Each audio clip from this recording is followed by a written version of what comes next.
Frank Sutton nomme les 7 acteurs qu'il déteste le plus. Frank Sutton est né Frank Spencer Sutton le 23 octobre 1923 à Clarksville, Tennessee. Sutton a développé une passion pour la scène dès son plus jeune âge. Il montrait un talent naturel pour divertir les autres et était déjà actif dans les pièces de théâtre scolaire et le théâtre communautaire quand il était jeune garçon. Cet amour du théâtre allait servir de base à sa carrière éventuelle à Hollywood et à Broadway. Malgré l'atmosphère de petite ville de Clarksville, les ambitions de Sutton étaient démesurées et il rêvait de raconter des histoires à un public du monde entier grâce à son talent et à son dévouement. Après avoir servi son pays avec distinction pendant la Seconde Guerre mondiale, Frank Sutton a été libéré honorablement de l'armée américaine avec le grade de sergent, un grade qui reflétait son leadership, sa résilience et sa discipline.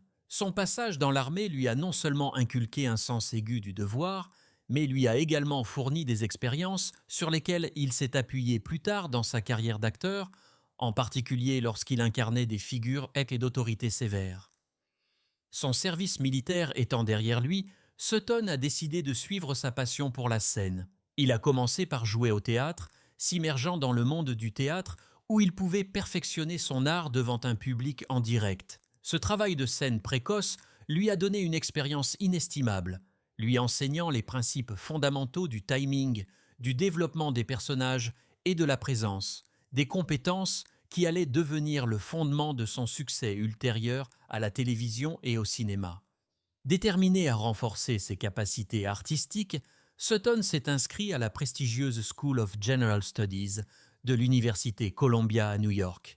Malgré les difficultés liées à la conciliation des études et de son ambition grandissante, il a excellé sur le plan académique et a obtenu en 1952 un baccalauréat en théâtre avec la mention cum laude. Sa réussite scolaire a démontré non seulement son talent naturel, mais aussi sa rigueur intellectuelle et son engagement envers la profession. L'obtention d'une telle distinction d'une université aussi respectée que Columbia a donné à Sutton une crédibilité en tant qu'acteur sérieux et a contribué à ouvrir des portes dans une industrie où le talent et la persévérance étaient nécessaires. Tout au long des années 1950 et au début des années 1960, Sutton a constamment bâti sa carrière en apparaissant dans une grande variété d'émissions de télévision. Il a souvent joué de petits rôles, mais mémorables, dans certaines des émissions les plus populaires de l'époque. Ces apparitions comprenaient des apparitions dans des séries policières telles que Decoy, Naked City et 97th Precinct, ce qui lui a permis de mettre en valeur son intensité et ses compétences dramatiques. Il a également fait sa marque dans des émissions telles que Route 66, The Fugitive et Gunsmoke, où il a démontré sa polyvalence en s'adaptant à des rôles allant de vagabonds grincheux à des hommes d'autorité. Sutton est également apparu dans The Greatest Show on Earth, The Goldberg's Target, The Corruptors, Empire, The Twilight Zone et The Untouchables, prouvant qu'il pouvait tout gérer, du suspense et de l'action à la science-fiction. L'un des premiers rôles importants de Sutton a été son rôle récurrent dans Tom Corbett, Space Cadet, qui a été diffusé de 1950 à 1955. Dans cette série, il a joué le rôle de Cadet Eric Rison, le principal rival des héros de l'unité Polaris. La compétitivité de son personnage et ses conflits avec les personnages principaux ont donné à la série une grande partie de sa tension dramatique, et la performance de Sutton en a fait un visage familier pour les téléspectateurs de l'époque. Ce rôle a été un tremplin important, démontrant sa capacité à incarner un personnage récurrent et lui donnant une visibilité dans une émission de science-fiction populaire à une époque où le genre gagnait en popularité. Sa grande chance est survenue en 1955 lorsqu'il est apparu dans le film Marty, lauréat d'un Oscar. Sutton a joué le rôle de Ralph, l'ami du personnage principal interprété par Ernest Borgnine. Marty a non seulement connu un succès critique, mais a également été un point de repère à Hollywood, remportant 4 Oscars, dont celui du meilleur film. Le rôle de Sutton, bien que n'étant pas le rôle principal, ait été important car il lui a donné l'occasion de travailler aux côtés de Borgnine et de faire partie d'un film qui a connu un succès commercial et critique. Une décennie plus tard, en 1965, Sutton est revenu au cinéma dans le thriller d'espionnage de l'ère de la guerre froide The Satan Bug, un drame tendu qui a mis en valeur sa capacité à jouer dans le genre de l'action et du suspense. Pendant ce temps, Sutton a maintenu son lien avec le théâtre, revenant sur scène dans des productions telles que The Andersonville Trial au début des années 1960, prouvant davantage son talent d'acteur, capable de passer en douceur de la scène à l'écran. Alors que Sutton avait principalement été choisi pour des rôles dramatiques pendant cette phase de sa carrière, sa véritable percée a eu lieu en 1964 dans un épisode de The Andy Griffith Show. L'épisode présentait le personnage de Goober Pyle, joué par Jim Nabors, au corps des Marines des États-Unis et mettait en vedette Sutton dans le rôle du sergent d'artillerie Vince Carter. Carter était dépeint comme un instructeur de tir dur, cynique et facilement exaspéré, constamment frustré par le Goober maladroit mais bien intentionné. L'alchimie entre le sergent tendu de Sutton et le simple soldat doux et naïf de Nabor était de l'or comique, et le public a immédiatement réagi à leur dynamique. L'épisode a connu un tel succès qu'il a servi de pilote pour une série dérivée, Goober Pyle USMC. De 1964 à 1969, Sutton a joué aux côtés de Nabors dans Goober Pyle USMC, qui a duré 5 saisons très réussies. L'interprétation du sergent Carter par Sutton, Etovis Samgis, est devenue emblématique, le consacrant comme un pilier de l'histoire de la télévision américaine. Son personnage était à la fois un antagoniste et un mentor, constamment tiraillé entre l'exaspération face aux pitreries de Goober et une affection sincère pour lui. Le sens du timing comique de Sutton, combiné à son interprétation crédible de l'autorité militaire, a fait du sergent Carter l'un des personnages les plus appréciés de la décennie. Au-delà de la série, Sutton a même repris le rôle dans des annonces d'intérêt public où il a continué à incarner le sergent bourru mais bien intentionné pour une bonne cause. Après la fin de Goober Pyle en 1969, Sutton n'a pas disparu des écrans. Il est fréquemment apparu dans l'émission de variété de Jim Nabors, The Jim Nabors Hour, où il a de nouveau fait équipe avec Nabors et son collègue de Goober Pyle, Ronnie Shell. Dans l'émission, Sutton apparaissait souvent dans des sketchs comiques, jouant parfois le beau-frère de Nabors, ce qui lui permettait d'afficher un style comique différent en dehors du contexte militaire. Cette période a permis à Sutton de rester sous les feux de la rampe et a démontré sa capacité d'adaptation en tant qu'artiste capable de s'épanouir à la fois dans des sitcoms scénarisés et dans des spectacles de variété. En plus de la télévision, Sutton a exploré de nouvelles opportunités dans le théâtre-dîner, où il a assumé des rôles dans des pièces qui lui ont permis d'atteindre un public dans un cadre en direct plus intime. L'une de ses performances notables a été dans la comédie Norman, Is That You?, où il a joué le père, mettant en valeur sa capacité à apporter chaleur et humour à la scène. Il a également fait des apparitions dans d'autres émissions de télévision au cours des années 1970, continuant à travailler régulièrement jusqu'à son décès prématuré.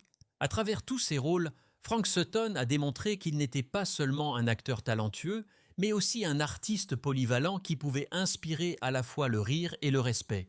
En 1946, à la fin de la Seconde Guerre mondiale, et au moment où il commençait à passer de son service militaire à la vie civile, Frank Sutton a pris l'une des décisions personnelles les plus importantes de sa vie en épousant Toby M. Hugler, une scénariste de soap-opéra talentueuse et respectée.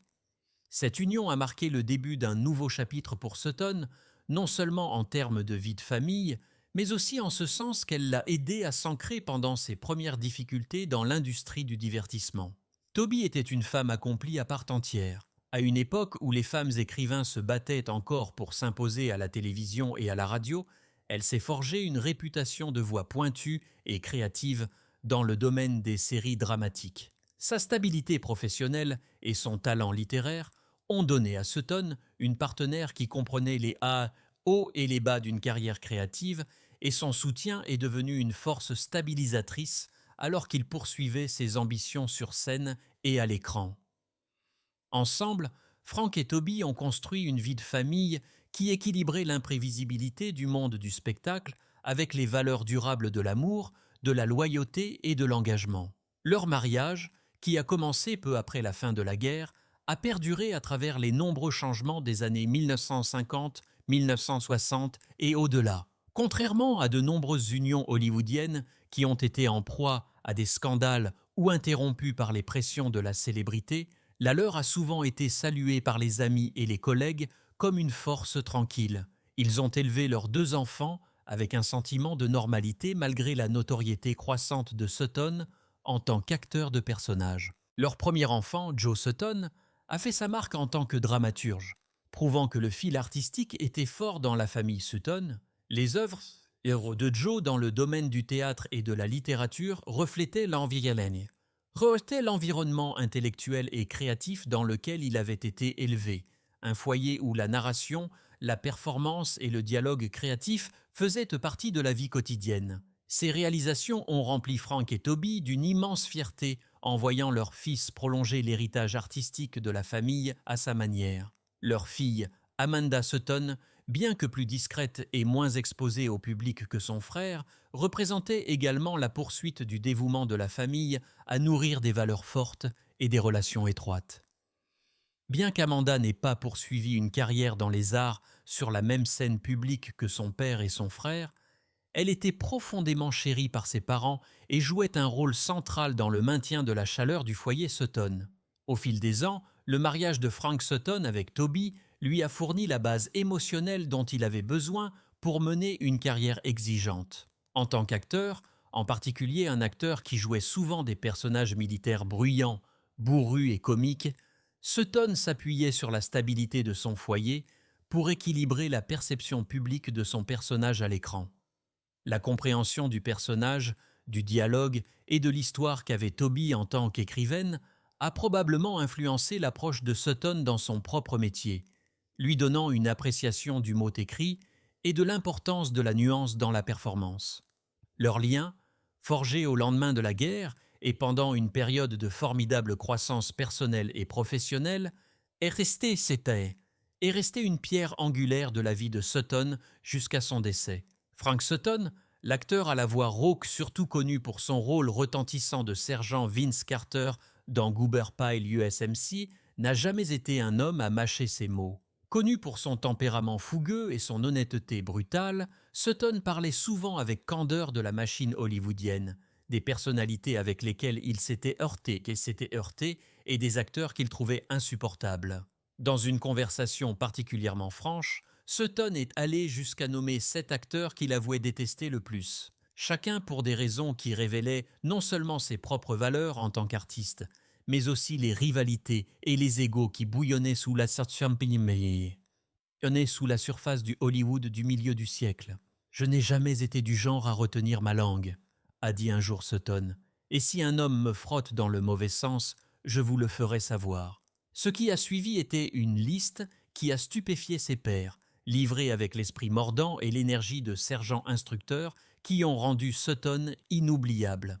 Le premier acteur nommé par Sutton était Marlon Brando, dont la réputation de génie à l'écran contrastait avec un manque de professionnalisme exaspérant en coulisses. Sutton respectait le talent de Brando, mais méprisait ses méthodes. Brando marche sur un plateau comme s'il était le cadeau de Dieu au cinéma, a fait remarquer Sutton. Mais essayez de travailler avec lui. Vous verrez un homme qui pense que se présenter en retard et marmonner ses lignes est de l'art. Pour moi, c'est juste de la paresse déguisée en génie. Sutton avait bâti sa carrière sur le travail acharné, la discipline et le respect du métier, des valeurs forgées pendant son service pendant la Seconde Guerre mondiale. Le style imprévisible de Brando et son dédain pour les répétitions étaient tout ce que Sutton rejetait, et il ne lui a jamais pardonné d'avoir donné ce qu'il considérait comme un terrible exemple aux jeunes acteurs. Vient ensuite James Dean, une figure que Sutton trouvait plus irritante qu'inspirante. Alors que Dean était célébré comme une icône culturelle, Sutton croyait que sa réputation dépassait de loin l'ensemble de son œuvre. 3 films et soudain le gamin est une légende. « Foutez-moi la paix !» s'est moqué Sutton. « J'ai enterré des amis à la guerre qui n'ont jamais fait la une des journaux. Et voici ce type qui boude dans une veste rouge. Et le monde perd la tête. Je n'ai jamais cru au battage médiatique. Les paroles de Sutton reflétaient à la fois son pragmatisme direct et son ressentiment envers la tendance d'Hollywood à idolâtrer les jeunes stars en difficulté, tout en ignorant les anciens combattants qui avaient passé des années de sueur et de sacrifice. Le troisième acteur que Sutton ne pouvait pas supporter était Tony Curtis, qu'il accusait de se soucier davantage de son apparence que de son jeu d'acteur. Curtis pouvait passer 1 heure devant un miroir à ajuster ses cheveux, mais 5 minutes à apprendre un scénario, c'était trop demandé, a raillé Sutton. On peut peindre un joli visage sur un mannequin, mais ça n'en fait pas un acteur. Pour Sutton, qui était fier de sa discipline et de son engagement, Curtis représentait le côté superficiel d'Hollywood, la confiance dans le charme et l'apparence plutôt que dans la substance. Sutton a ensuite tourné son feu sur Robert Vaughn, star de des agents très spéciaux. Bien que Vaughn soit populaire auprès du public, Sutton le considérait comme prétentieux et distant. Vaughn se promenait comme s'il donnait un séminaire universitaire au lieu de tourner une scène. Sutton a grogné. Il vous citait Shakespeare le matin et trébuchait sur ses répliques l'après-midi. Que du cerveau, pas de tripes. Sutton croyait que Vaughn affichait un air de supériorité intellectuelle, ce que Sutton avait peu de patience pour supporter. Il respectait l'honnêteté franche, pas ce qu'il considérait comme une posture intellectuelle hollywoodienne. Le cinquième nom que Sutton a évoqué était Montgomery Clift, un acteur de la méthode que Sutton n'a jamais apprécié. Alors que d'autres louaient la vulnérabilité de Clift, Sutton estimait qu'elle se transformait souvent en faiblesse. Clift avait toujours l'air d'être sur le point de pleurer, même dans un film de guerre. Sutton a dit « Vous mettez un fusil entre les mains de cet homme et vous ne voyez pas un soldat. Vous voyez un poète perdu sur un champ de bataille. Ce n'est pas le genre de jeu d'acteur qui me parle. » Le dédain de Sutton venait de son propre passé militaire. Il exigeait de la dureté et de l'authenticité dans les rôles de guerre, et le style délicat de Clift se heurtait à sa vision de la masculinité robuste. Le numéro 6 sur la liste de Sutton était Rock Hudson, qu'il a rejeté comme étant rigide et sans inspiration. Hudson ressemblait à une star de cinéma, bien sûr, mais grattait la surface, et vous avez un homme qui lit ses lignes comme s'il s'entraînait pour une pièce de théâtre scolaire. Sutton a ricané. Le public peut s'évanouir devant cette mâchoire, mais moi, je préférerais travailler avec un machiniste qui connaît ses répliques. Sutton croyait que Hudson était un produit du marketing de studio plutôt qu'un talent naturel, un symbole de la façon dont Hollywood privilégie souvent l'image au talent. Enfin, Sutton a réservé certaines de ses paroles les plus dures à George Peppard, un acteur avec lequel il s'est heurté personnellement. Sutton l'a décrit comme arrogant, égoïste et presque impossible à travailler. Peppard pensait qu'il était le deuxième avènement de Clark Gable, mais tout ce qu'il apportait réellement sur le plateau était une mauvaise attitude. Sutton s'est emporté, il sapait ses costards, se disputait avec les réalisateurs et quittait le plateau si les choses ne se passaient pas comme il le souhaitait. Un soldat se bat pour son unité.